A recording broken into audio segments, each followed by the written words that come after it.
esta entrevista ao Barbieri vai ser, de facto, muito interessante e vai marcar uma...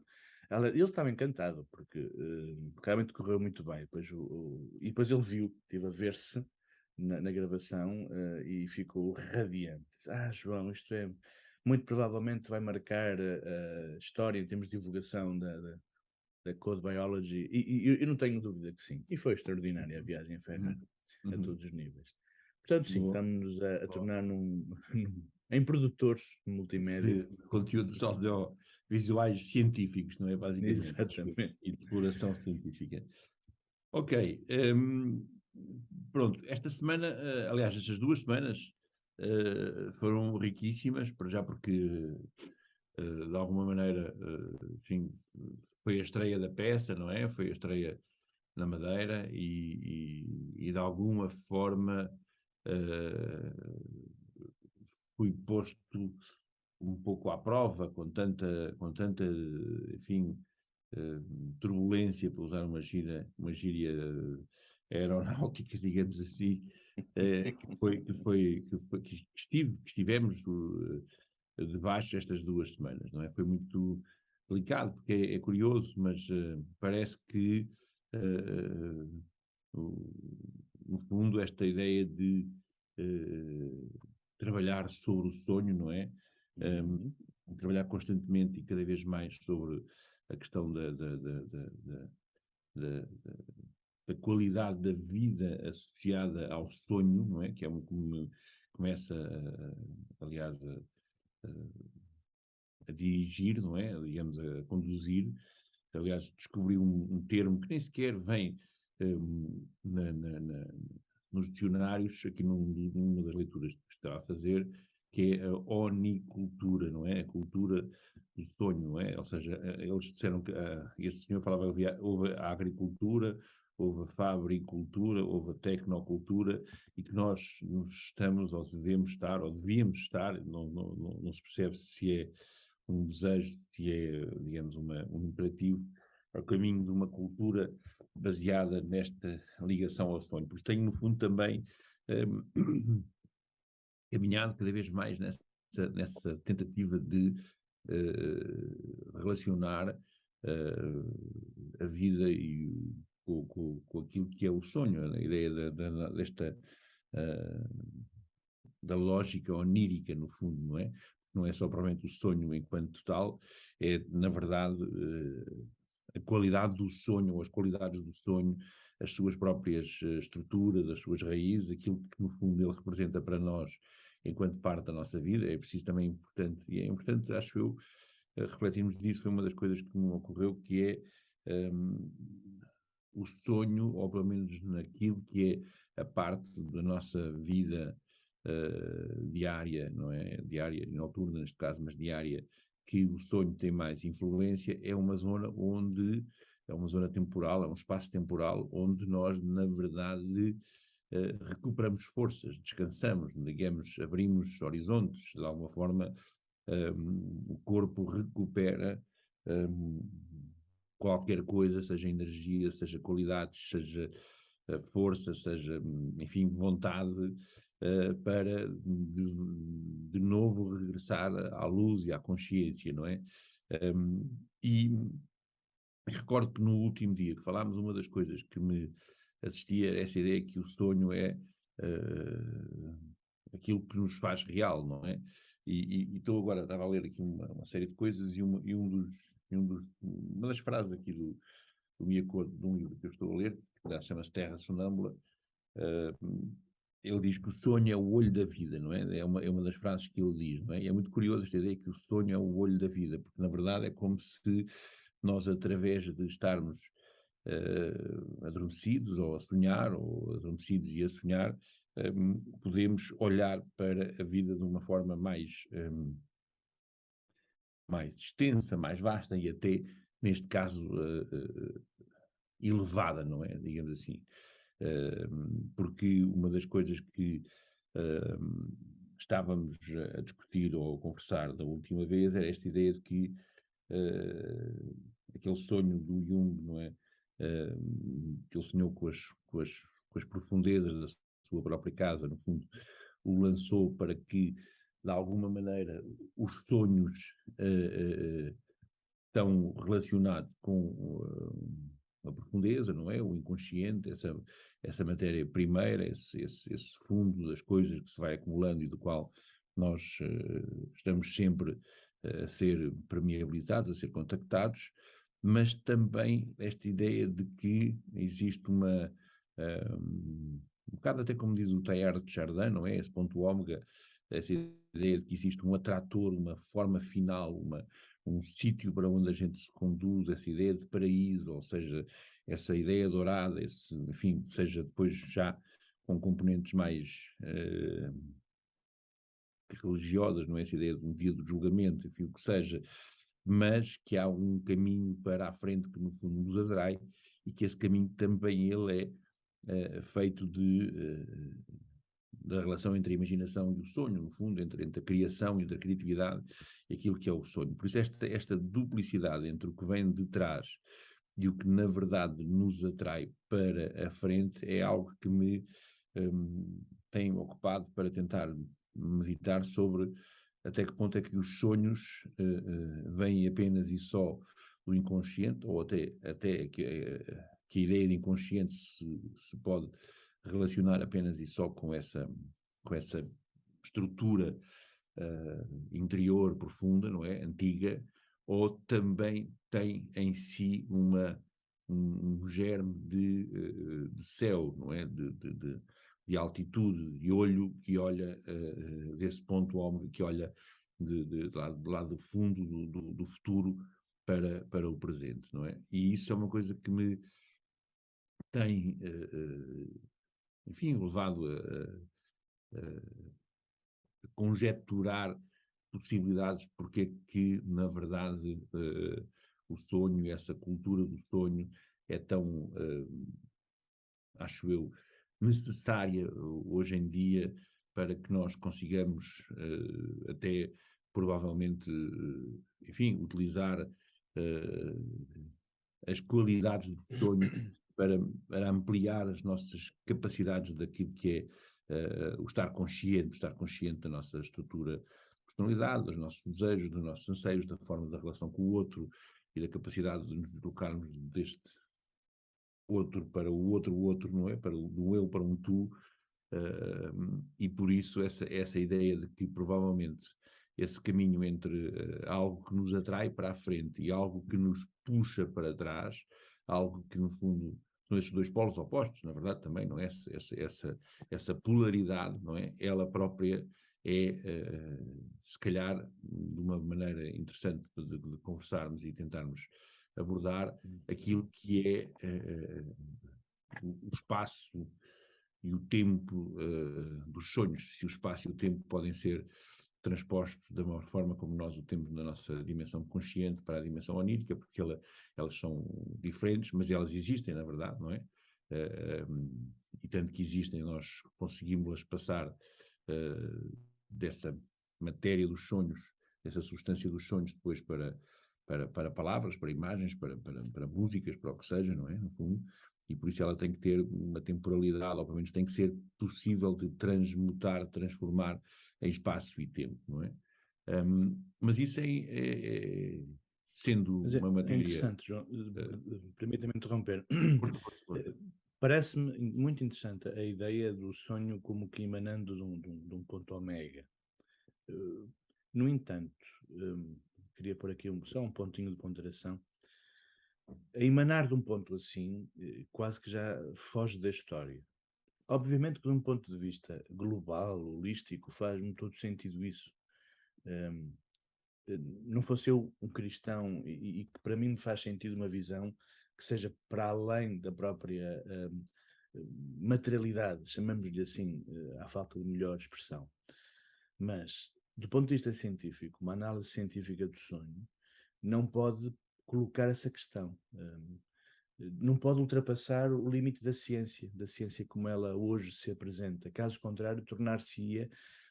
Aliás, há uma coisa que eu combato muito no âmbito junguiano, são os pozinhos místicos, os fuminhos místicos, que lamentavelmente vão pessoas que no fundo têm essa tendência, em Jung pensam encontrar uma espécie de guru ou elemento que corrobore essas, quase que diria, essas alucinações pessoais. Hum, eu tenho muito receio de colocar as coisas, quando se fala de psicologia analítica, enquanto psicologia, num registro muito metafísico, porque ultrapassa completamente o âmbito da ciência. Aliás, só falávamos no início da nossa conversa, da entrevista que fomos fazer a Ferrara ao professor Marcelo Barbieri, e se há coisa que ele, a tónica constante, incessante, é de Organic Codes, os códigos orgânicos são ciência.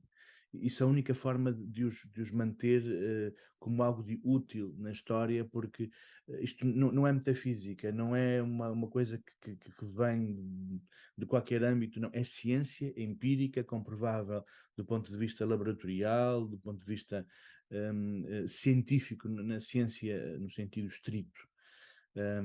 Portanto, ainda que me atraia imenso essa visão de um tempo sem tempo, que é realmente a visão do inconsciente, para efeitos muito de sobrevivência, que precisa sobreviver, não? Porque ela está de pedra e cal, mas de relevância científica da psicologia analítica, qualquer visão que ultrapasse os limites do científico, no meu entender, é um desserviço para a Jung, que é o que nós vemos em muitos grupos pseudo-jungianos que se colocam xamanismos e colocam coisas muito, muito estranhas, tudo no mesmo saco, e torna-se uma coisa realmente indigesta e muito pouco fecunda. Normalmente são grupúsculos que em pouco tempo terminam, há uma efervescência e morrem logo a seguir, ou desentendem-se. É aquilo que eu tenho observado, mesmo em Portugal, dinâmicas muito, muito fugazes.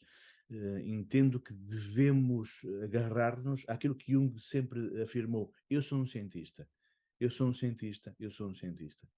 Pronto, é Sim, apenas um pequeno sim, pormenor. sim, não, e é muito interessante essa questão para tentarmos, enfim, pormos balizas ou uma forma um Sim, bocadinho sim, mais filosófica, exatamente, gosto da baias, não expressão, é? Digamos, balizas, exatamente. baias à nossa, à nossa, Imaginação. à nossa imaginação, ao nosso delírio e destino, como diz a Zambrano. Mas E, a verdade é e mesmo que, nesse sentido, oh João, e só para terminar, por exemplo, a visão do William eh, ah, James Hillman. James Hillman. É um pouco isso, um dar asas a uma demasiada imaginação, que já não é nada. Certo? É muito interessante ler Hillman. É curioso, acho piada aquilo, mas já não é psicologia analítica ou junguiana. É um Hillmanianismo, chamemos-lhe assim. sim, mas repara, eu aceitando o seu repto e aceitando este nosso repto, na verdade, não é? Sem dúvida. E sem deixar de procurar uma dimensão racional naquilo que estamos a dizer, não é?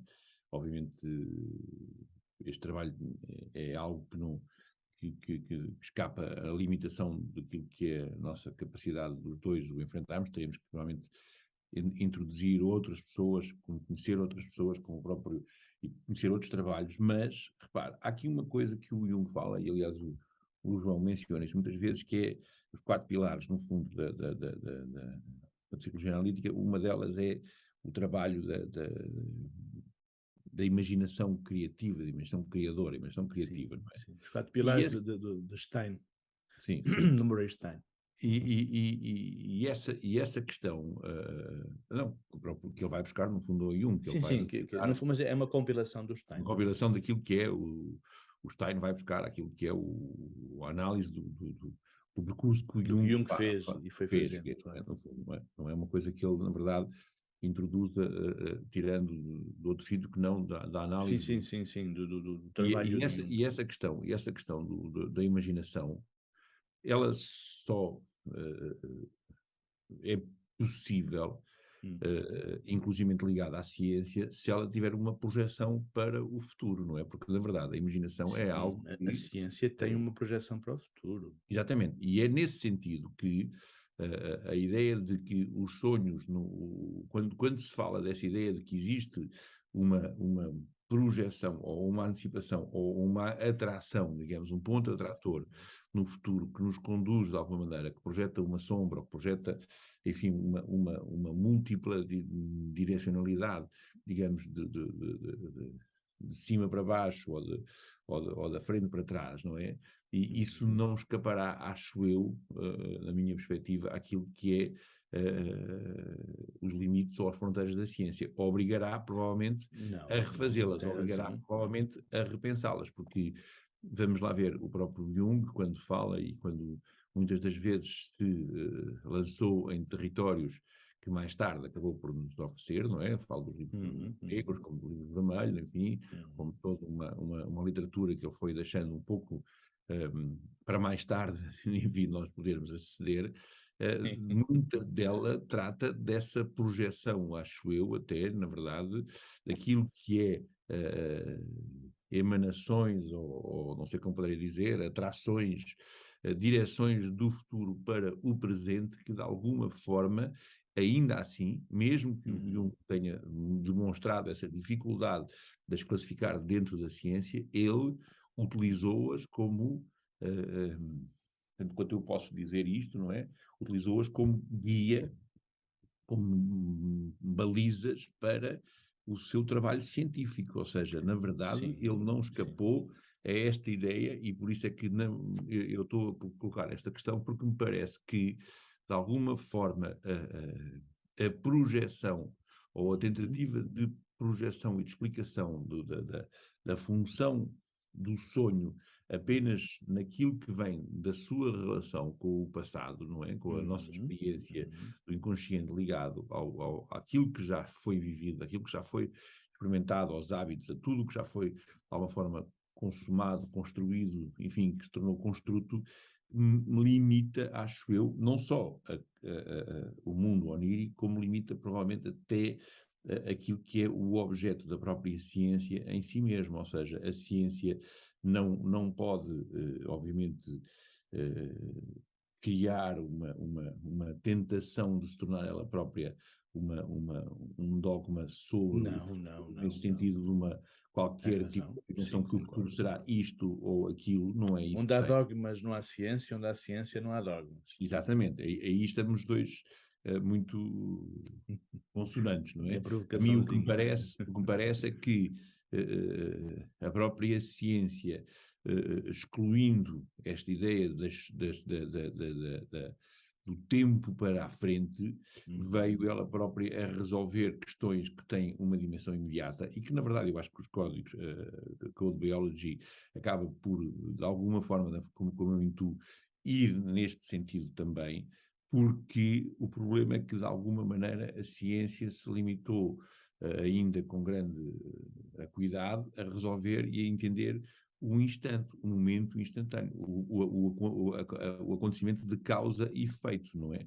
E isso acaba por também retirar à ciência uma capacidade de, hoje em dia, pensar a própria relatividade, a própria incerteza, a própria indeterminação dos efeitos e a sua mutabilidade, ou seja, que a própria natureza das coisas, ela própria se vai modificando, ou seja, não há uma evolução contínua. O que aconteceu do ponto de vista científico, do ponto de vista da natureza, na análise que se faz, por exemplo, se calhar há 2 ou 3 séculos atrás, hoje provavelmente alguns dos fenómenos eles próprios já evoluíram e têm outras respostas diferentes.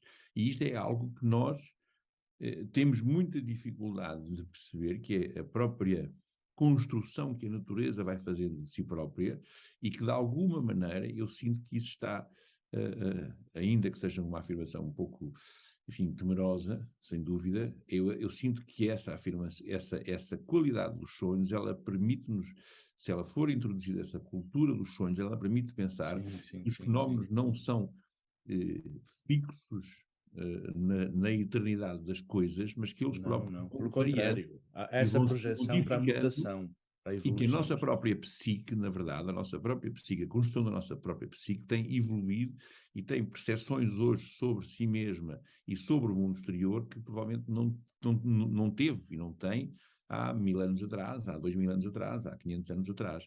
E isso é algo que é difícil de conceber, de aceitar, de perceber, mas, por exemplo, eu acho que a Code Biology, na verdade, é esse tipo de temporalidade, é esse tipo de projeção, é esse tipo de atração do futuro para o presente que Dama, na verdade, também considera e que me parece importante trazer à luz de uma maior cultura do sonho para a cultura, digamos, atual, não é? E aqui seria interessante, ou que será interessante de desenvolver. Por isso é que esta ideia do sonho é o olho da vida, é interessante para mim enquanto frase do escritor, porque na verdade é como se esse olho pudesse colocar-se. Aliás, nós temos dois olhos, não é? Imagina até por brincadeira, por analogia, um colocar-se no futuro e outro no passado, não é? Mas para além do estrabismo que podia causar. Completamente, uma visão muito estráfica. Na verdade, quer dizer, a ideia de que um olho da vida, essa vida está tanto colocada daquilo que nós recebemos como herança, não é? Sim, como sim, daquilo sim, que sim, nós sim, temos sim. como Sim. também. Obrigação para o futuro. Eu estava a tentar escapar mesmo a Projeção para o palavra da futuro. obrigação, né? Digamos, eu estava a tentar Projeção. falar a palavra da obrigação como de. Porque a herança é uma coisa positiva e a obrigação tem um caráter negativo. Eu não estava a Sim, querer sim, colocar sim. a questão negativa no caminhar para o futuro, mas nesta Mas, ideia de que João, a ainda para viagem falar. para o futuro, essa viagem para o futuro, também é ela própria, digamos, ou seja, se recebemos uma herança, temos, digamos, um impulso para uma viagem para o futuro Certo. também, E é um chegar testemunho, no lá. fundo, a herança é um testemunho para o futuro, Sim, não é? é Uma entrega. uma Nesse necessidade de sentido, chegar a algum sítio ou de caminhar em direção a um sítio para chegar, que me parece que também é importante considerar do ponto de vista muito da ciência, nesse sentido, certo. e não Achei pensar muita uma graça, ciência. João. Estávamos, eu e Barbieri, a caminhar junto às muralhas de Ferrara, na parte exterior, e ele reflete uma coisa muito interessante. Dizia ele, João, brincando um bocadinho com as palavras, a morte parece-me uma invenção da vida para que a vida se eternize. Porque se o indivíduo não morrer, o indivíduo tem a tendência a pranizar-se. De algum modo, as suas ideias são aquelas. Por muito que nós consigamos avançar, há um limite para o nosso avanço pessoal. Então achei muita graça a afirmação dele, João. A morte é uma invenção da vida para que a vida se eternize. Isto é muito bonito. É quase como se nós devemos ter a humildade de passar esse testemunho, um, mas com a nossa própria vida, aceitando a morte como o grande princípio da vida. A morte não é um limite, não é um fim, não é uma destruição. A morte é o ressurgir, ou melhor, a oportunidade do novo. É tão bonito isto, tão belo. Uma visão de um cientista agnóstico, mas que tem uma visão positiva da morte enquanto elemento de criação do novo. Uau! E vai Sim, muito nesse sentido, João, do que estava a sim, sim, dizer. sim, sim, não, isso é muito interessante até para abordarmos do ponto de vista que estamos a falar, porque, no fundo, o que é essa ideia de eternidade? O que é que contém a ideia de eternidade? No fundo, é algo que nos coloca mais uma vez fora do tempo, não é? Coloca-nos numa possibilidade de um ponto de chegada, não é? Um ponto que está lá, alguns muito à frente, não é? Pelo menos é assim que eu o entendo, corrija-me, ou pelo menos dê-me a sua visão depois, se for o caso, diferente, mas é um ponto que está fora, para a frente, e no qual, de alguma maneira, nós poderemos chegar, sentar-nos, descansar, ficar. A eternidade, enquanto conceito eterno, né, digamos, é muito interessante de o abordarmos porque ele, de alguma forma, esse conceito leva-nos a projetar para a frente, para fora de nós, para um futuro muito longínquo, uma qualidade que é a possibilidade de chegar a um lugar, de nos sentarmos, de descansarmos, de estarmos tranquilos, porque a eternidade parece ser um sítio onde não haverá mais desgaste, não haverá mais consumação daquilo que é a nossa própria existência Ok, produzida interessante. pelo tempo, Estou não a é? Não perceber a é? analogia. que percebe, e por isso depois podemos chegar à eternidade, e pode ser um sítio onde nada acontece, enfim, como alguns autores dizem, ou onde tudo acontece, e de alguma forma nós não acusamos nenhuma ressaca, digamos, desse excesso de acontecimentos. A eternidade pode conter duas possibilidades: ou que tudo Gostei, acontece e nós não gostei. pagamos o preço, ou nada acontece e ficamos ali a flutuar, enfim, a deixar crescer árvores no peito e, e trepadoras, Muito enfim, bom. pela cabeça, pelos olhos, enfim, tornar-nos, no fundo, o puro vegetal divino, digamos, mais para a frente. Vegetal Essa divino. ideia Adoro. do mundo verde, digamos, que emanará dentro Muito de nós, que ecológico. sempre verde. Sim. Agora, quando se associa a eternidade à morte, ela tem outra questão, que é, na verdade, o pensamento do Barbieri é curioso, porque nos coloca perante, mais uma vez, acho eu, uma dimensão da relação do sonho com a vida, porque a morte interrompe, de alguma maneira, ou coloca a possibilidade, no fundo, quase que de um despertar, não de um adormecer, mas de um despertar, virado ao Despertar. contrário. Neste sentido Sim, em que sim. nós, morrendo, acabamos por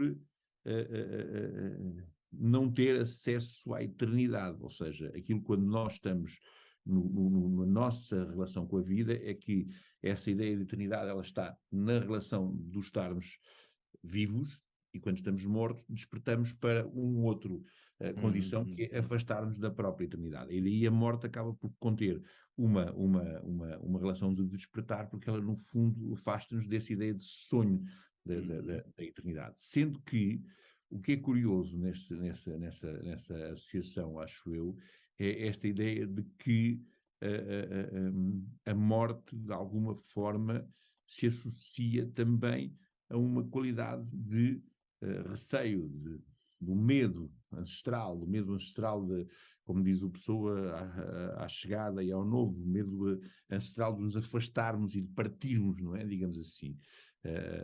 E é muito curioso que esse medo ancestral, esse medo antigo, não é, da morte, de chegar e partir, ou de nos afastarmos, e do próprio novo, não é? Porque a morte também tem essa ideia de novo associado, não é? No fundo, essa qualidade do medo, ela seja possível de ser diluída, trabalhada, acho eu, voltar-nos a devolver a possibilidade da vida através do sonho. Porquê? Porque o sonho é aquilo que, de alguma maneira, trabalha os nossos medos e permite-nos regressar à vida. É um processo paradoxal, confuso e difícil aquilo que estou aqui a dizer, mas é que, na verdade, a morte associa-se facilmente ao medo, porque perdemos aquilo que é nosso imediato, a nossa luminosidade consciente, a nossa vida. Ao mesmo tempo, esta ideia de que a morte nos faz entrar nessa eternidade, faz-nos também pensar que existe um paradoxo: por um lado tira-nos a vida, por um lado tira-nos a possibilidade, dá-nos a possibilidade de nos despertarmos e aproximar-nos do sonho, mas ao mesmo tempo esse sonho a gente nunca vai poder regressar dele para o contar, como podemos fazer no sonho quando estamos aqui ainda vivos, não é? E por outro lado cria esta, acho eu, condição de percebermos que é a morte e o medo, a capacidade de sonhar e de diluir, de centrifugar, de digerir, de transformar os nossos receios, os nossos anseios, que nos podem fazer ampliar a vida e, de alguma forma, trabalhar aquilo que eu estava a querer dizer, que é essa projeção do futuro, da imaginação criadora, que, de alguma forma, utilizando o sonho como matéria, o sonho como instrumento, o sonho como ferramenta, nos permite ampliar um pouco a vida. Porque, na verdade, porque é que eu digo que o sonho é o sonho que nos torna reais? Eu acho que é a nossa capacidade de sonhar que é quase que, não diria o polo oposto, mas é o instrumento, é o as ferramentas gastronómicas, emocionais, psíquicas que nos permitem, de alguma forma, transformar os receios e os medos e ampliar as condições para a vida. Ou seja, o sonho em si mesmo é uma maneira de nós enfrentarmos os nossos receios e os nossos medos, as nossas derrotas, por exemplo, a própria morte como uma derrota, como um fim, como algo que nós não conseguimos cumprir, não é? Chegar, conquistar, fazer, ser aceito pelo outro, e por isso que nos diminui, e na verdade é essa capacidade de regressar ao sonho, voltar a imaginar as possibilidades, a porta que se fecha e nós percebemos, ok, se esta porta que se fechou, nós temos que contornar, escavar um túnel, levantar voo, ir para o lado direito ou para o lado esquerdo, não é? Ou até, enfim, desfazer a porta e abri-la e voltar a passar para outra, se calhar sala e não a sala que nos foi impedida de entrar, não é? E por isso essa morte enquanto condição e chamada para a imaginação e para o sonho, parece-me que é muito interessante nessa analogia que o Barbieri lhe colocou, porque ela é mesmo interessante porque convoca, mais uma vez, o sonho do futuro, não é? Essa eternidade, que é o sonho do futuro, como eu o entendo, não é? Para o nosso dia-a-dia, para o nosso instante. É a nossa capacidade de mantermos os olhos abertos perante a morte que nos permite continuar a sonhar. Não sei se isto faz muito, se foi muito Sim, elíptico. sim, é Tentei muito várias interessante vezes isso. explicar a É minha, muito a minha interessante, sim. perspectiva, mas acho que acabei por conseguir explicar alguma coisa, ainda que possa ter, Sim, enfim, derrapado aqui algumas vezes, não é? Digamos assim. João, muito bom. Só queria recordar aqueles limites epistemológicos que Jung nos alerta para a sua existência. Um pouco como ele dizia, quando eu falo de Deus, eu não falo de Deus, falo da imago Dei, ou seja, daquilo que na nossa psique nós retemos da vivência de Deus, não é de Deus em si, nós de Deus nada sabemos, não é? Quase como diria João da Cruz. Mas é interessante porque se nós tivermos em conta esses limites epistemológicos e quando falamos de eternidade, de Deus, de porvir, de vida para além da vida, se tivermos sempre em conta que são sempre perspectivas intramundanas e que temos todo o direito de as projetar para futuros possíveis e por aí fora, mas se tivermos estas ideias muito claras, a ideia muito clara de um limite epistemológico, sim, podemos discursar sobre muitas mais coisas. Mas só queria chamar a isto, atenção para isto. Jung, para que ele próprio não fosse tido como um metafísico, um gnóstico, ou um sonhador, disse: não, não, não, calma, há limites epistemológicos que nós temos que cumprir. E às vezes temos consciência de que isto é assim, que nem, nem todos os investigadores sequer sabem o que é epistemologia, o que é muito curioso e que muito me entristece, mas termos esta noção muito clara nas nossas mentes ajudar-nos a imenso a podermos falar do que quisermos, mas balizando-nos sempre de uma forma muito correta. Deixe-me chamar assim. Sim, isso é extraordinário o que está a dizer, porque isso toca exatamente naquilo que estamos a falar. E deixe-me agora continuar o diálogo noutra direção, ou a mesma direção, mas de outra perspectiva. sala, não é? Encarando isso como uma morte, digamos assim, agora deixe-me ver outra sala. A questão é que a própria ideia do mito, a própria ideia do símbolo, a própria ideia desse limite epistemológico, por exemplo, utilizando a palavra eternidade outra vez, para não escaparmos daquilo que estamos a dizer, a eternidade para alguém do século XVIII, século XIX, para, enfim, até para o Picasso, provavelmente, é diferente daquela que é para mim ou para si.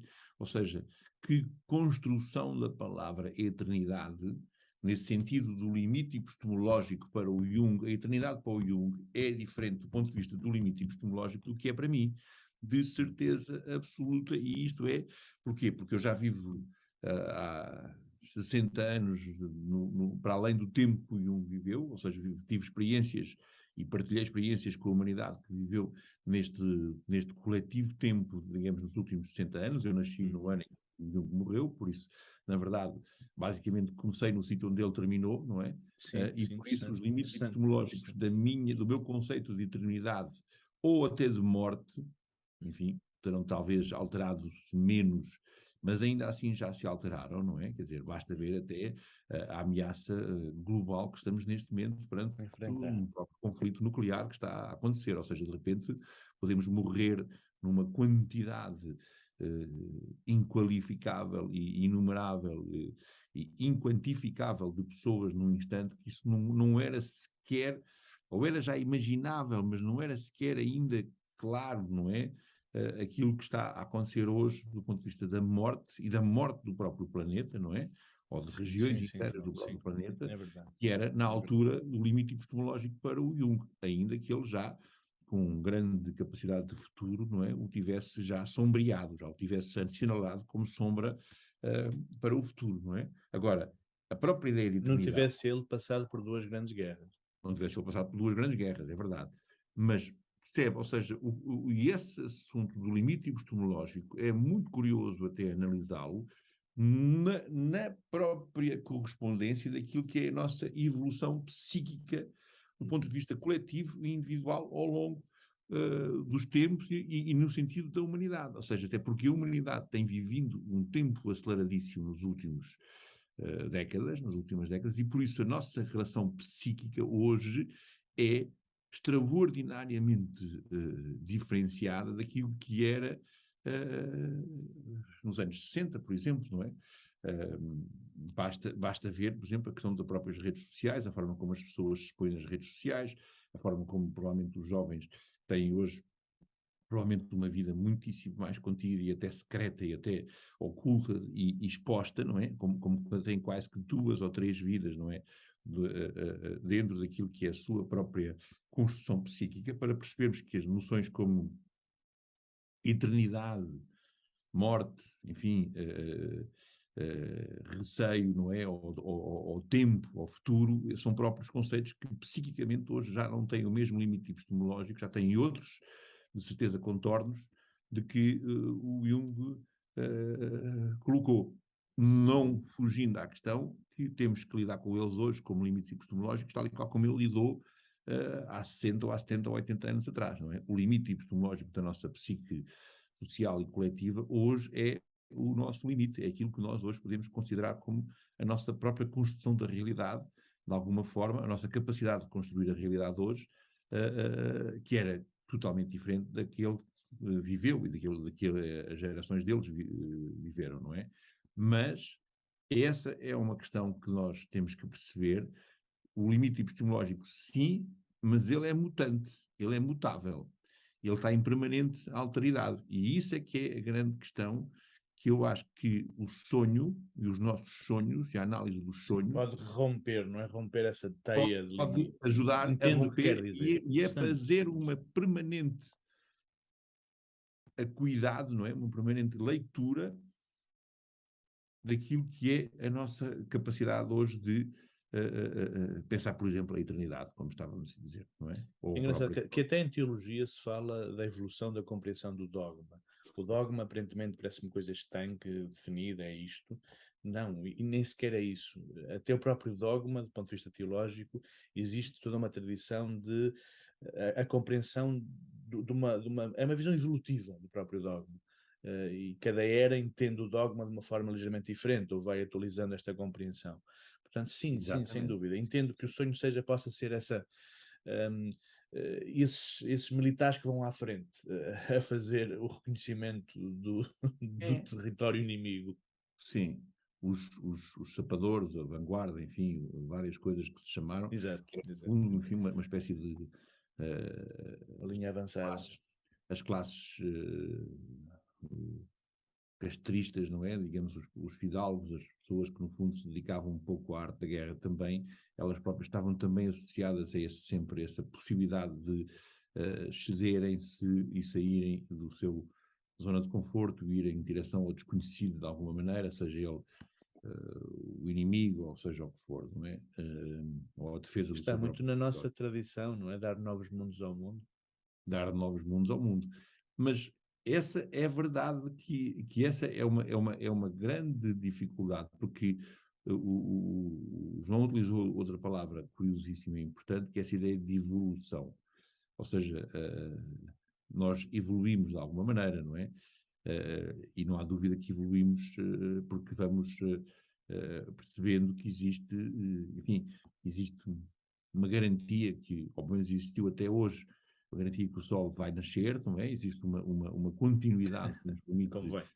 e que o chão Não aceita, sai do sítio. aceita o nosso passo e nos sustém os nossos Sim. passos. O chão continua a ser duro, continua a ser resistente e permite que a gente pise esse palco do mundo, não é? Digamos assim, mas ainda assim, não é? Essa evolução não é, apesar da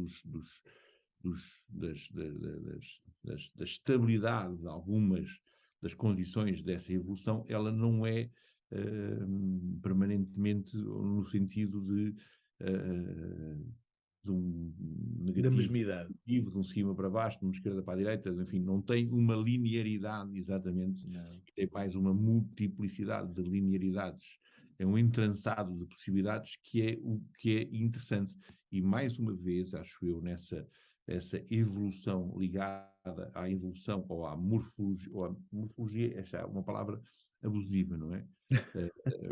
Mas não deixamos de ter que a usar para a relação dos sonhos, não é? Ou seja, essa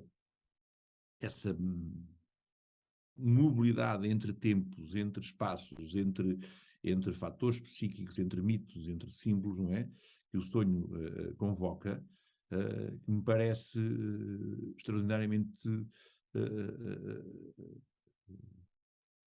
identificador daquilo que é uma possível imagem da evolução. Ou seja, mais uma vez, E usando, ó João, usando mesmo o telhado de Chardin, que há momentos mencionou o João, eh, não tenho dúvida, e pelo menos algo de muito plausível, se Deus existir, ele próprio está em evolução.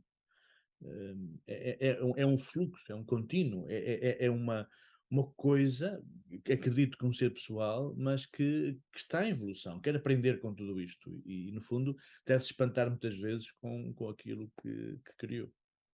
não, em absoluto, o próprio João convocou essa ideia, no fundo, com esta belíssima, enfim, conceito que o Jung coloca, que é a ideia de imago Dei, não é? A própria imagem de Deus, as nossas imagens de Deus, para não ser tão determinista, tão fechado Sim, numa sim, única, as são nossas imagens plurais, de não há Deus, dúvida, são elas plurais. têm vindo a evoluir, têm vindo a modificar-se, têm Sim, vindo sim, a também elas. alterar-se, não é? E por isso, esta ideia de que eh, essas, esses relampejos, essas intuições, essas imagens, esses imagos, não é? De que o Jung nos ofereceu para tentar nomear aquilo que são esses lampejos de qualquer coisa que se nos atravessa e nos escapa imediatamente, são imagens, mas são sons, são emoções, são ideias, não é? No fundo, e elas têm limitações, têm os tais limites epistemológicos, mas elas vão evoluindo porque todos nós, de alguma forma, o vamos imaginando, vamos vendo, vamos conversando com ele de muitas e diferentes maneiras, porque o sonho convoca uma coisa que o Jung também convocou, e que eu acho que é muito difícil e que é muito importante hoje nós reforçarmos e tentarmos trabalhar sobre ele, que é o sonho tem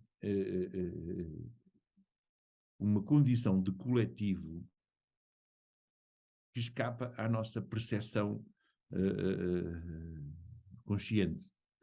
E é nesse sítio, é na zona do sonho, onde nós, de alguma maneira mais, partilhamos uns com os outros a construção daquilo que é a nossa coletividade, a nossa humanidade, a nossa construção de uma coisa que é, como dizia, pode ser o inconsciente, pode ser o caos, pode ser essa Gaia, pode ser esses deuses antigos, pode ser os titãs, pode ser o que seja, tudo isso junto, não é?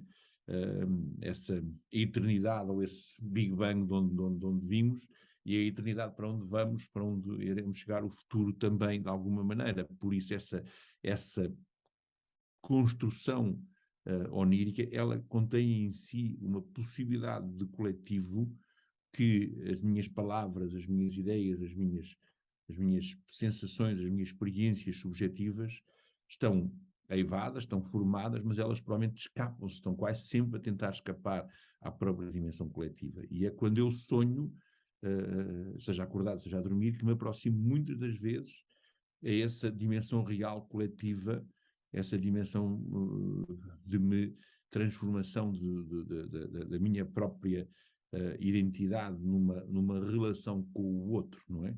Aliás, é curioso invocar aqui esta ideia de que, no fundo, há um mistério qualquer que é este que onde parte das nossas emoções, por exemplo, o medo da morte, não é?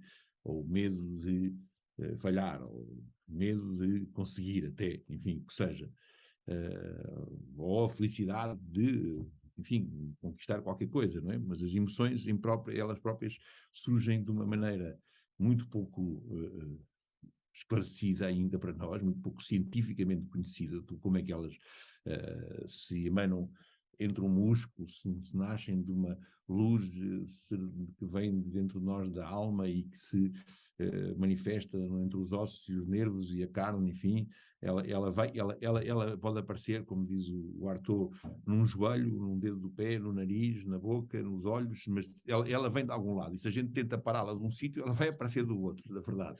Isso okay. É o drama do ator, não é? Que ontem teve uma emoção que surgiu do peito, mas amanhã essa emoção já não surge do peito, vai surgir da mão, não é? E por isso ele tem que conseguir perceber que onde é que vai recuperar a mesma emoção para poder pôr outra emoção, mas uma emoção similar, não é? Na sua relação com a coincidência do tempo, não é? Esse domínio quase divino que os atores têm que ter do espaço e do tempo, não é? E por isso essa relação da emoção, ela utiliza claramente essa ideia do imago Dei e da transformação dessa imago Dei depois em imagens, palavras, sons, gestos, não é? Que na verdade o Jung também invoca, não é? E que é uma técnica que está muito próxima da dimensão onírica, do sonho, não é? Ou seja, o sonho que tem provavelmente razões relacionadas com os nossos impulsos, as nossas energias, os instintos, as emoções, não sei, que todas elas provavelmente o recalcamento que o Jung, enfim, aceita, mas não acha que seja só isso, porque senão ficaríamos muito refém dos nossos sonhos, da própria ideia de consciência, não é?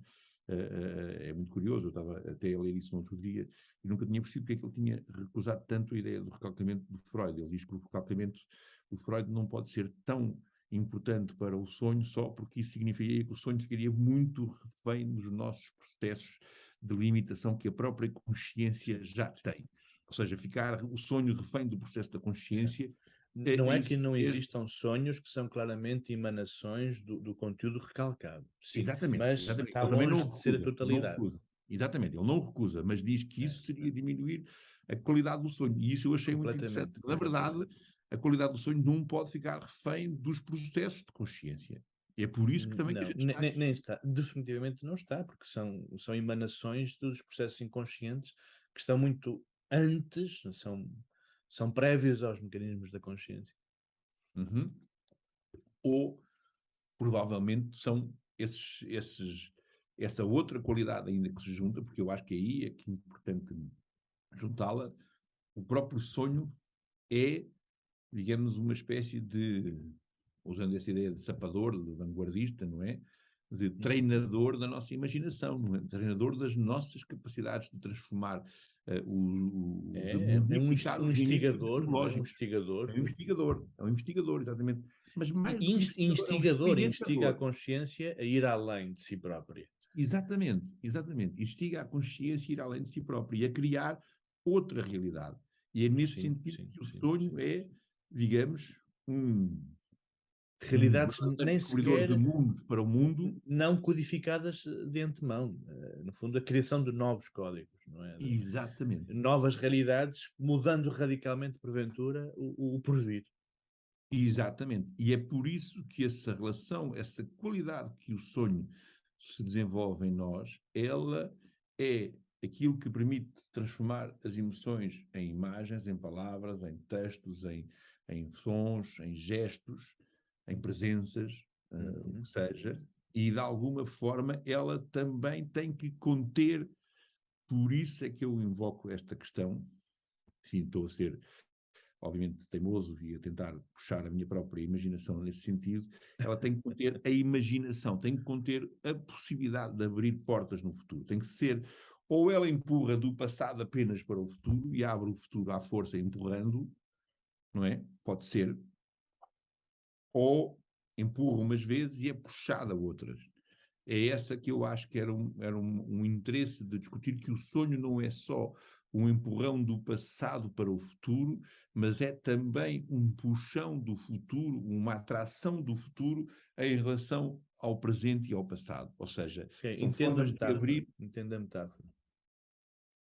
E que, Sim, ó João, e já falámos sobre isto e sei que concorda com esta perspectiva. Aquilo que me encanta na atividade do artista é que o artista faz conscientemente ou torna consciente um processo que é inconsciente. Quase como se fosse uma réplica para outros de toda esta dinâmica, um alerta, no fundo é, de novo, o aguilhão que pode proporcionar a mudança. Eu continuo a acreditar e a querer piamente que o artista tem uma missão civilizacional única, única, porque é aquele que consegue, de uma forma cénica, visível, palpável, tangível, mostrar-nos a nós, observadores implicados na própria vida também, mas é aquele que tem por obrigação encenar futuros, antecipar possibilidades, evocar o passado, mas não para a réplica do mesmo, mas para que o mesmo seja reconhecido e transformado em outras coisas mais viáveis. Continuo a dizer e a acreditar que o artista tem um papel na atualidade, sempre, teve sempre, mas nunca como hoje, neste limite de civilização que pode acontecer a qualquer momento, num cataclisma global, enfim, que não desejamos que aconteça, mas o artista tem este papel de ser o arauto de futuros. Eu sei que sim, concorda comigo. concordo, e até gostava de desenvolver neste nosso diálogo essa questão, que é uma das coisas que é associado aos artistas, e muitos artistas, a certa altura da sua vida, acabam por assumir e aceitar, que na verdade, os artistas são os melhores ladrões do mundo, não é? Mas depois, esta ideia do artista enquanto ladrão, no sentido de alguém que vai à tradição, vai ao passado, vai ao jornal, vai ao presente, vai ao vizinho, vai à Rouba de história, todo lado. rouba de todo o lado e acaba por recozinhar, refazer essa história, digamos assim, esses roubos, esses despojos, esses restos mortais, o que seja, enfim, Com a égide do Deus Mercúrio. com a égide do Deus Mercúrio, exatamente, não é? Vai de alguma maneira cantando, transformando, poemando, enfim, pintando o que seja que vai recebendo e vai transformando. Só que a certa altura há um outro, há uma espécie de aliás, é curioso que nós em Portugal, em Lisboa, temos esta questão da Feira da Ladra, não é? Ok, O boa. artista tem uma espécie de feira do ladrão, não é? Digamos assim, onde troca coisas uns com os outros e depois começa a roubar uns aos artistas uns aos outros, e à própria história, e à própria releitura da própria história, do que o João há pouco mencionava, não é? Porque o sonho também transforma a leitura da história, e essa é uma Sim, questão sim, que sim. iremos um dia lá voltar, que já não é âmbito para hoje, mas que é esta ideia que o sonho também modifica a nossa concepção da nossa história, porque mudar a história também é mudar a possibilidade de nós olharmos para o futuro de uma forma diferente e não tão nesta relação imediata, não é? Ou consequente, digamos assim. E por isso, a certa altura, os artistas têm uma outra qualidade para além do ladrão, que é essa ideia de começarem a tentar, seja por processos aritméticos, matemáticos, pseudocientíficos, tecnológicos, com técnicas do cut and paste ou com acumulação cadáver exquis, digamos, correntes de consciência sem limites, etc. Não sei o que, a utilização de drogas ou outros produtos, enfim, próximos, não é? Seja o próprio vinho, as próprias emanações que os deuses também nos deixaram, não é? O álcool e o que seja tudo que nos permite, no fundo, depois abrir essas portas todas e deixar entrar uma grande corrente de ar dentro de nós, não é? Os artistas, a certa altura, começam a deixar só de roubar, não é? O roubar acho que é uma coisa eterna e permanente, não é? Voltando à ideia da palavra eterna neles, faz parte dessa condição de artista, por isso é que os artistas também têm alguma desconfiança dos proprietários, digamos assim, do real, mas não deixa de ser curioso que a certa altura os artistas que, enfim, que marcam mais os seus tempos e as suas épocas são aqueles que a certa altura abrem as portas todas e já não são propriamente eles que roubam nada a ninguém, são provavelmente os deuses ou o futuro ou o que seja, não é? Enfim, essa transferência de uma visão ou de visões ou dessas imagens, desses imagos deis, digamos, renovados, desses limites epistemológicos empurrados e puxados para zonas insuspeitadas e inimagináveis no começo, que depois os transforma e os leva a poder, digamos, traduzir e aproximar relações através da beleza, através do encanto, através do espanto, através de várias, enfim, qualidades estéticas, não apenas aquilo que já foi roubado e foi transformado, mas introduzindo outros avatares, outras perspectivas, outras imagens que de alguma forma corrompem e profanam aquilo que existe de mais estável e permanente em nós, não é? E essa condição para os artistas enfim, o ser artista é um gradiente, é uma escala, é uma escada, é uma subida, é uma permanente conquista, não é? Não se é artista apenas uma e só vez, não se é artista por aquilo que se faz, mas é artista por uma condição interior mais profunda. Eu também acredito que os artistas são absolutamente necessários e são hoje, provavelmente, alguns dos mais fundamentais, diria mesmo, indutores e transportes daquilo que poderá ser uma reformulação da nossa sociedade, da nossa civilização, acho eu, mas isso significaria também, e significará também,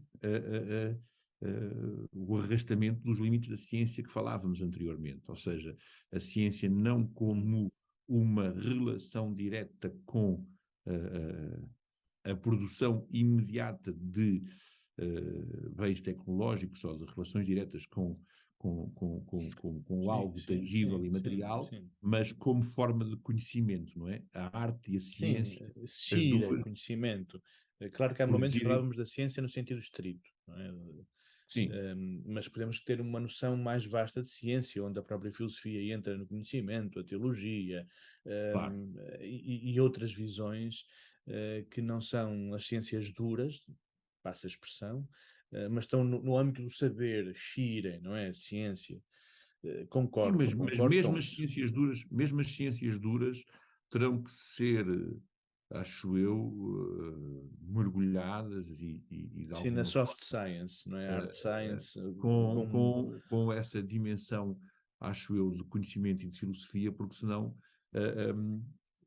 a grande questão é que a certa altura, se eu entendo aquilo que, enfim, que é o drama de muitos cientistas hoje, é que eles basicamente estão a trabalhar em zonas tão estritas e limitadas de um conhecimento que acaba por ser Sim, redutor. uma espécie de afastamento daquilo que é uma relação com um todo, Sim, uma sim, sim, concordo, permanente concordo.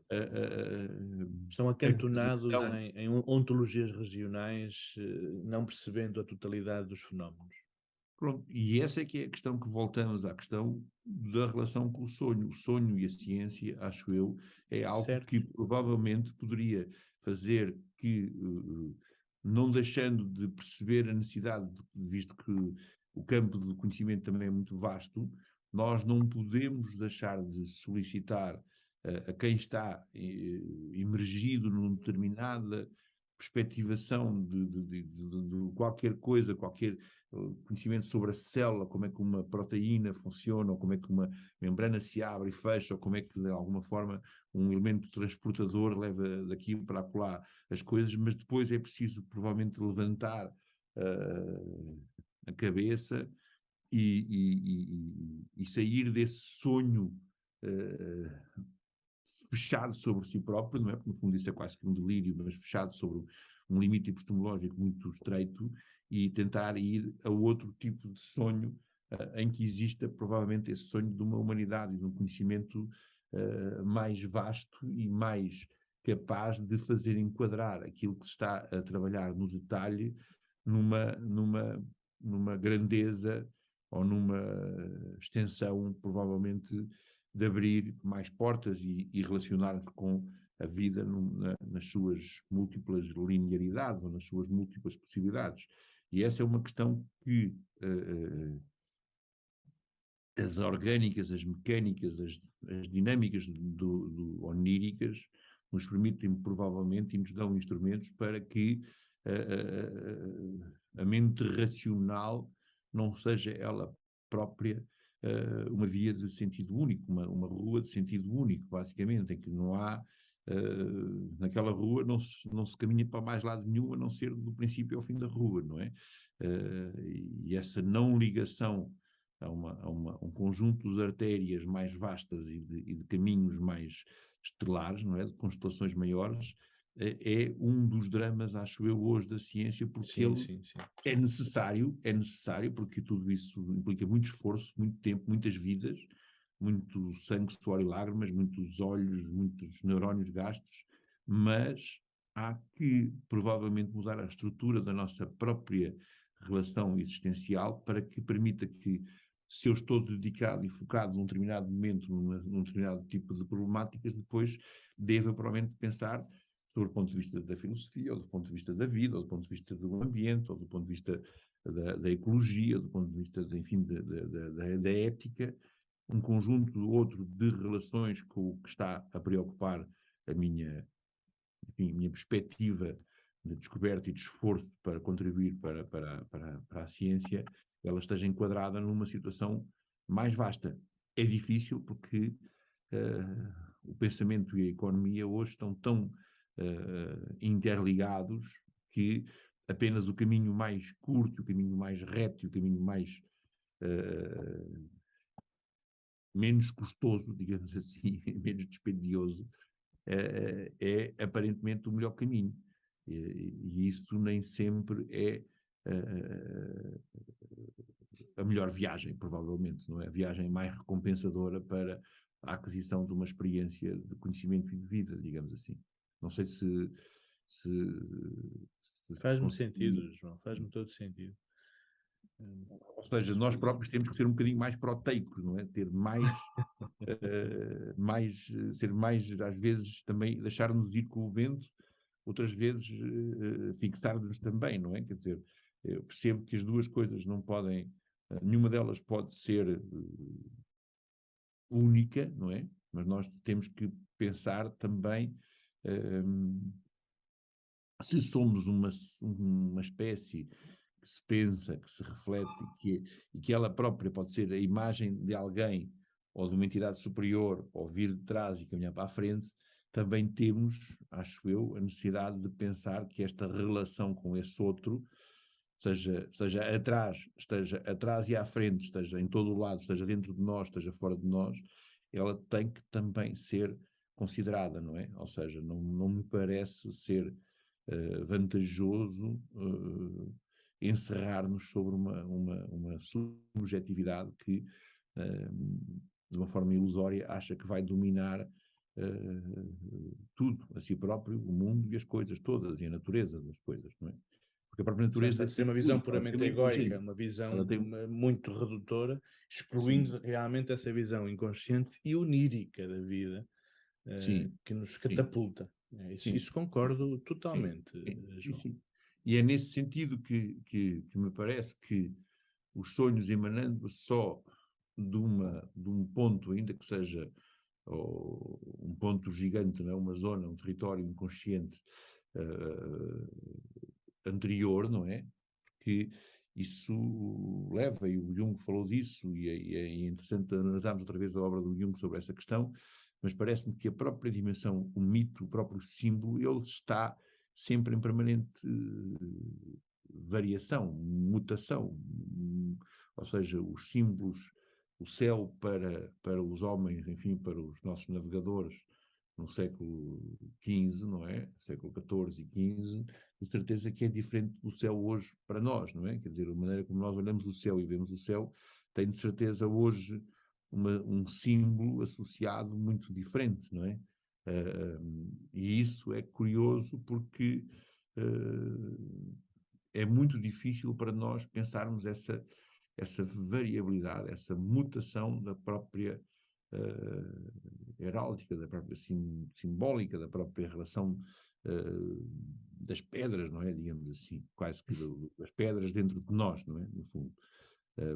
E é muito interessante pensar que provavelmente os sonhos são como também esse instrumento, quase como uma criança que constrói um mundo a partir de um conjunto de objetos e de jogos, constrói um jogo do mundo futuro que ainda não é sequer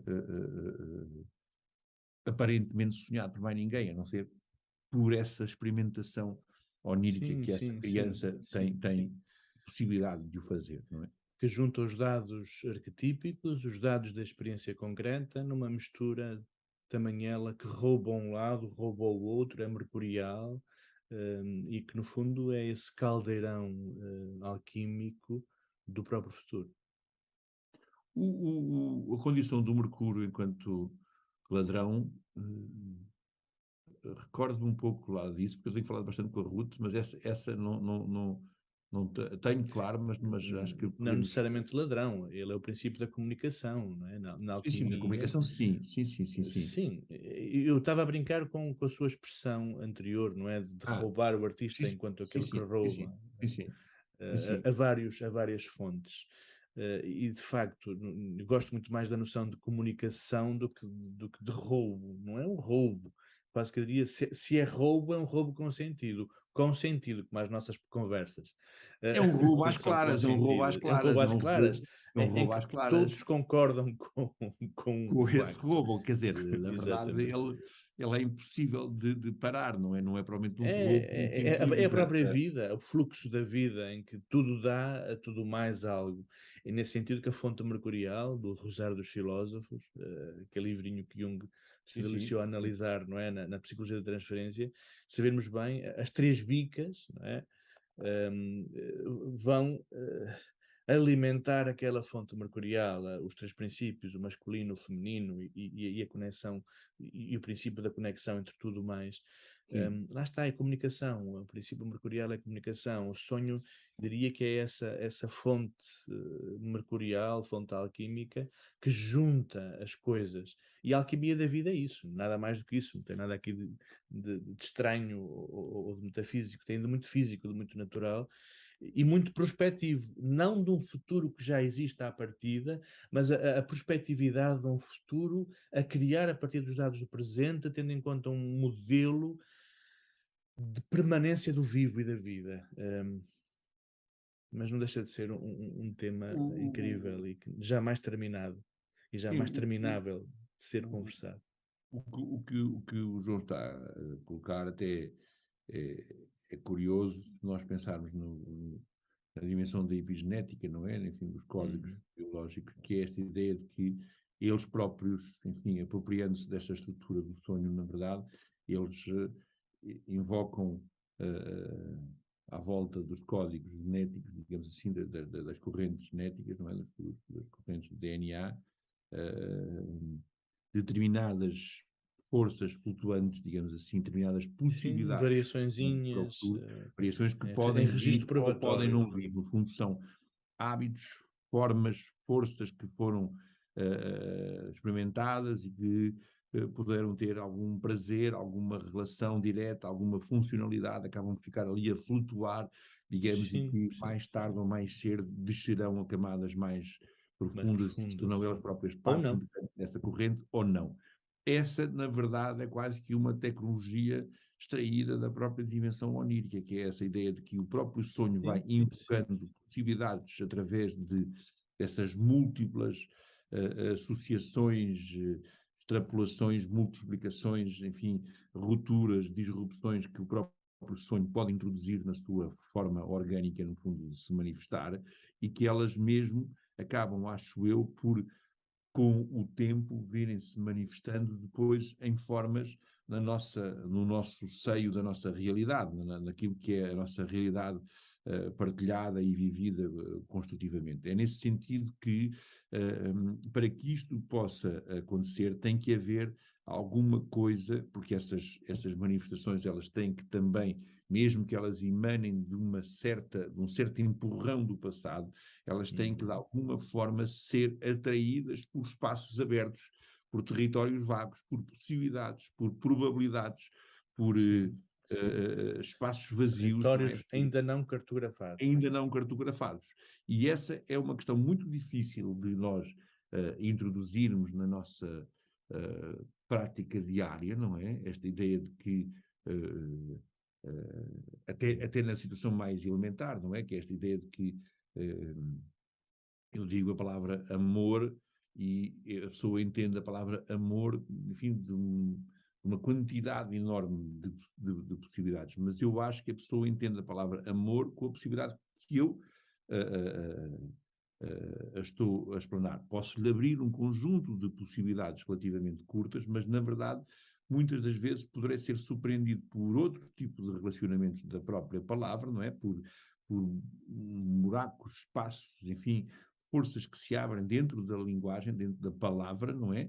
Que vão invocar possibilidades que a própria palavra transforma da nossa realidade. Ou seja, a própria palavra também ela contém uma estrutura onírica dentro de si que leva em potência aquilo que é comum, aquilo que é a nossa aceitação, a imagem comum daquilo que nós temos da palavra, como leva a imagem que eu lhe quero introduzir numa corrente de discurso e de pensamento e de sentido, e depois, que o próprio Barbieri invocava, a questão do sentido, e depois eu acho que há uma outra coisa para além do sentido, que é essa questão que agora vai parecendo mais clara nesta espiral de voltar e tentar perceber, que é a possibilidade do não sentido operativo, do não sentido operacional, de um espaço aberto de operatividade que se projeta, que é atraído, ou que nos atrai para caminharmos nessa direção deste mundo ou de outro mundo, que é já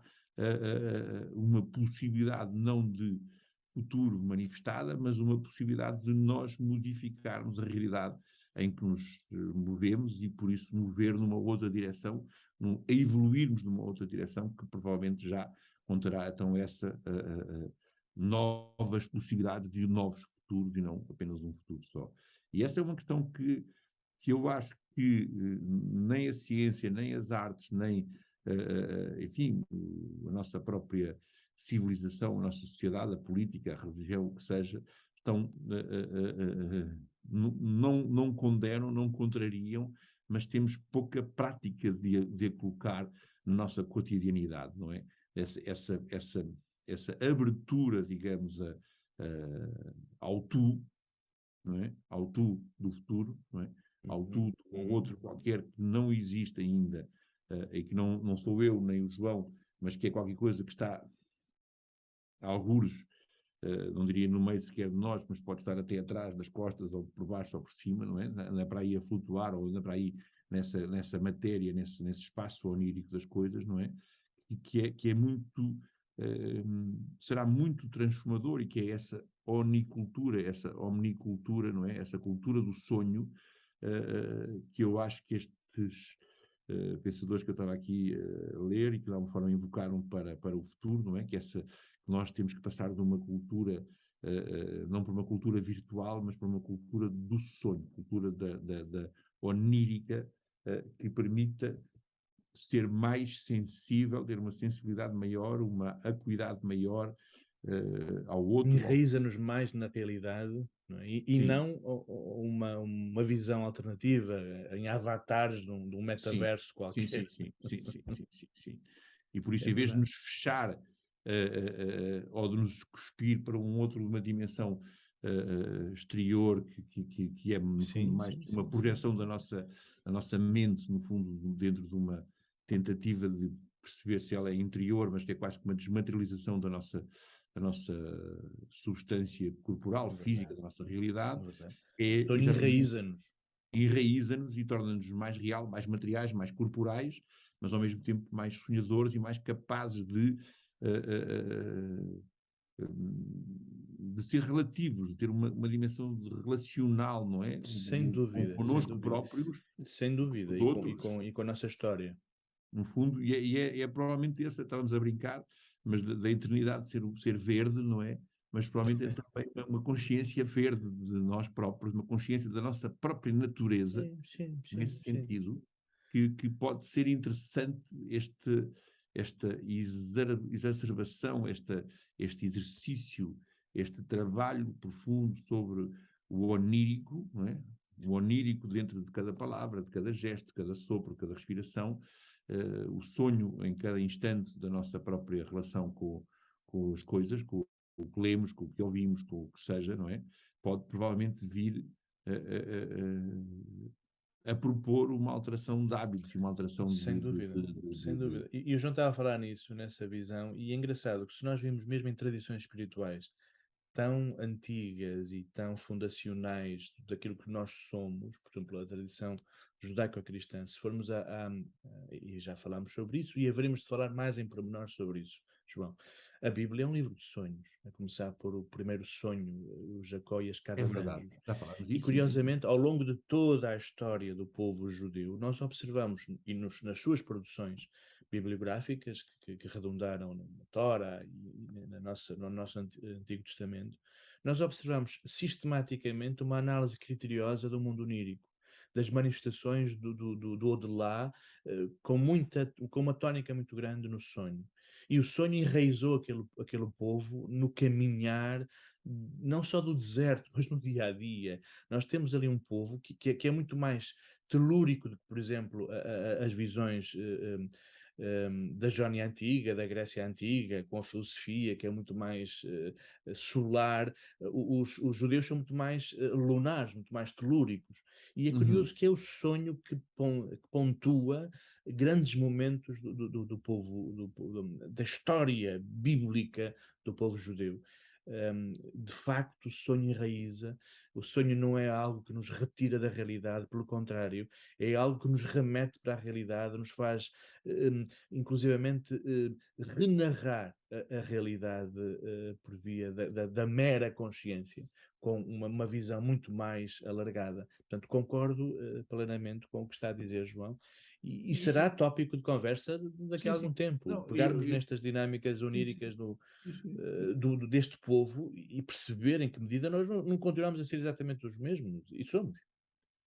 Não, e é curioso, pegando até naquilo que, nos suas balizares desta ideia de que não perdermos uma noção da estrutura junguiana, desta dimensão da ciência, da ideia de que é importante uma certa consciência, uma certa racionalidade relativa àquilo que é a nossa relação com o mundo. Não deixo de poder assinalar que um imenso trabalho, eu tenho estado a reler aos poucos, enfim, um conjunto grande de autores, mas o Jung, em particular, e tenho visto os vídeos da Marie de Von Franz, por aí fora, e a questão do sonho para o Jung, que era no fundo um cientista, como ele se tentou forçosamente, eu acho um bocadinho mais forçosamente que o João, mas aceito e tenho que perceber que ele defendeu-se bem nesse sentido.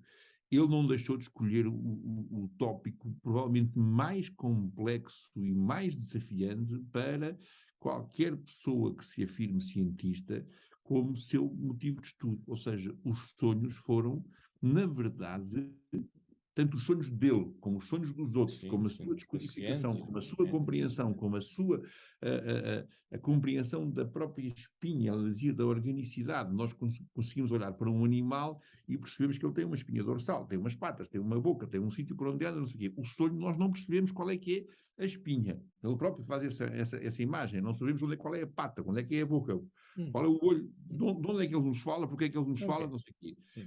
Mas ele tentou, de alguma maneira, a vida toda, transformar o sonho nesta ideia de um ser, um orgânico, inteligível, consequente, importante, legível, não é?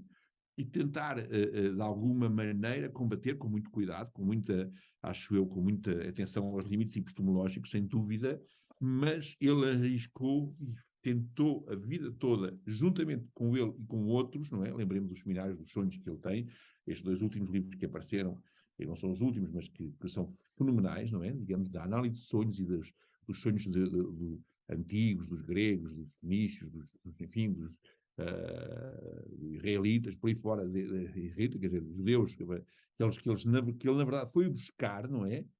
Para nós percebermos como é que esta tentativa de nós criarmos uma realidade e de nos humanizarmos através não só da percepção que temos do mundo e de uns dos outros, mas da percepção que temos através desta linguagem, ou destas, mais do que linguagens, não é? Destes mares, não é? Destas comunicações que os sonhos nos colocam, este território comum que os sonhos nos propõem e de alguma maneira nos colocam. E nós corremos o risco, acho eu, numa sociedade como a nossa, tão pragmática, tão civilizacionalmente tecnológica, tão virtualmente desenvolvida, de confundir aquilo que é o sonho e a sua potência criativa, a sua potência substancial, a sua matéria potencial, digamos assim, com tudo o que é uma espécie de sonho da ciência, tal e qual como ela hoje é entendida, não é? E eu acho que esse sonho da ciência que o João menciona e que o Jung perseguiu é uma ciência também posta em causa sobre si própria e que invoca provavelmente outros limites, outras relações Sim, consigo ciência própria, que não é não uma apenas mónada, não é não é uma dogmática. mónada fechada sobre si própria. E por isso é que esta invocação do sonho como Faz sentido, João. um trabalho interessante de investigação e de nós colocarmos outra vez no mundo real, não é? E é por Apesar isso do que estas pessoa... nossas conversas são tão motivadoras, porque no fundo é a perspectiva do psicólogo e do artista Do artista, performativo, exatamente. Sim. que me faz todo sentido na contemporaneidade. São dois Sim, polos sim. muito virados para fora, para a pessoa, com visões ligeiramente distintas, mas convergentes, que me parece admirável e que estas nossas conversas terão um alcance, sem dúvida, muito, muito interessante. Sim. Mas eu estava mesmo a dizer isto porque, por exemplo, ontem nós apresentámos aqui a peça na Guarda, estou na Guarda, vou agora regressar para baixo a seguir a nossa conversa, e uma das coisas que os atores, em conversa no final, enfim, surgiu foi que, a certa altura, há uma menção, uma espécie de hora, todos nós estamos à espera de uma hora onde se revelará, e nós criámos uma espécie de dimensão simbólica, uma cruz, e depois ele transforma umas tábuas numa cruz, e depois diz que estou à espera da hora, todos estamos à espera da hora, e viva o bater do coração, e por aí fora, e não sei o quê, e depois há um texto provavelmente sobre o ladrão, e depois há um texto que vem a seguir, é sobre vamos a todos à feira do ladrão, enfim, recuperar e comprar coisas para trabalhar sobre o futuro, para essa hora, para esse milagre da própria existência. E eles disseram que, na verdade, a primeira vez ontem aconteceu uma ligação entre cenas que nós nunca tínhamos conseguido. Por isso há uma relação qualquer onírica, digo eu, uma substância de entendimento da mesma coisa, das mesmas palavras, das mesmas ações, dos mesmos gestos, de Pode uma variar. outra situação que foi possível de fazer perante este público, o público que ontem assistiu à peça, que nunca tinha sido possível fazer. E isso significa que as mesmas coisas não significam as mesmas coisas todos os dias e não têm o mesmo valor todos os dias e não são iguais os seus limites, as suas fronteiras epistemológicas, a sua fronteira de conhecimento, não é? Ontem, naquela cena, e eu também senti isso que eu estou a dizer, o conhecimento que aquela construção imagética, aquele ponto, aquele espaço nesta cidade nos permitiu, foi aceder a uma outra zona de passado, mas diria também de futuro, que não tinha nunca sido possível. Já lá estava, nós já tínhamos pensado, todos já tínhamos sentido, mas nunca tínhamos aberto os nossos canais de comunicação, neste sentido, de deixar Naquele entrar sentido. esta ligação entre as partes, como ontem sucedeu aqui. E isso, acho eu, que foi o sonho que aconteceu ali, mas foi depois também a conversa que tivemos sobre o sonho que aconteceu ali. E hoje aqui, neste caso. E por isso É eu por isso acho que muitos investigadores dizem que as leis da natureza não são imutáveis, são estatísticas. Exatamente, mas é exatamente. E eu acho que isso tem a ver com esta condição do sonho. Ou pelo menos ela está muito Não são bem fixas, são, plasmada no nesse sonho, aspecto, digamos assim. mutáveis. As próprias leis do sonho são mutáveis. Sim, evolutivas. E por isso são tão difíceis de nós, do ponto de vista da ciência, e por isso eu gabo Sim, da a pequenina coragem do Jung, consciência que se atreve a compreender ou tentar compreender ou aprender com, aprender algo em que é si, por si só a incomensurabilidade do inconsciente e da natureza. da natureza, exatamente. Eu acho isso fantástico e há que tirar o chapéu ao Jung e à sua coragem imensa de nos dar Sem dúvida. esta herança, este património incrível de estudo. O que o faz um verdadeiro cientista. O que o faz um verdadeiro cientista, sim, sem dúvida. João, extraordinário. Ok, Bela muito conversa. obrigado. Meu Muito amigo, obrigado um grande também. abraço e até Um à grande próxima abraço para semana. si e até já. E até já. Um abraço. Até Um já. grande abraço.